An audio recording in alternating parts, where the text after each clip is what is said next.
ప్యాలెస్లు ఉన్నాయి పక్క పక్కన. అక్కడ మీడియా కెమెరాలు కూర్చునే దానికి ప్లేస్ లేదంట, కాబట్టి మీరు ఎవరు కెమెరాలు తీసుకురావద్దు, మా కెమెరాల నుంచి ఇస్తామని చెప్పి ఓ ప్రెస్ నోట్ చూశాను.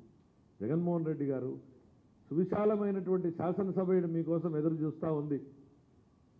ఇక్కడికి రారు, ఢిల్లీకి పోతారు. ఢిల్లీకి పోయి ఆడేదో గల్లీలో ఫుట్పాత్ మీద కూర్చుని మీరు ఆవేదన అంతా వెళ్ళగక్కారు. అరే పోయి నేరుగా చెప్పండి, ఇండియా కూటమి నాయకులతో రాత్రిపూట చర్చించడానికి పోయాను నా భవిష్యత్ కార్యక్రమం మీద అని.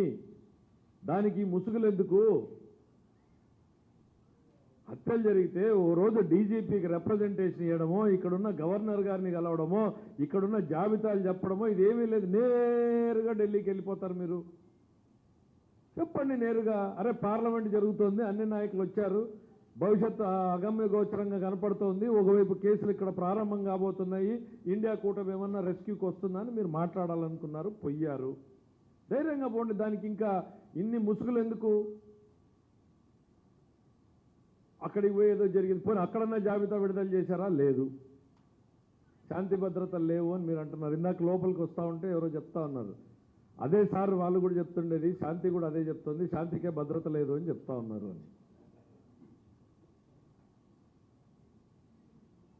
ప్రజలు మీ గురించి ఇంకా ఏంది, జగనన్న ఉంటే రైతు భరోసా వచ్చేది, జగనన్న ఉంటే అది వచ్చేది ఇది వచ్చేది అని అనుకుంటున్నారని మీరు అనుకుంటున్నారు. ఇంకా భ్రమంలోనే గడుపుతున్నారా జగన్మోహన్ రెడ్డి గారు? ప్లీజ్ వాస్తవాల్లోకి రండి. రాజకీయాల్లో ప్రతిపక్షం ఉండాలి అని మేము కోరుకుంటాం.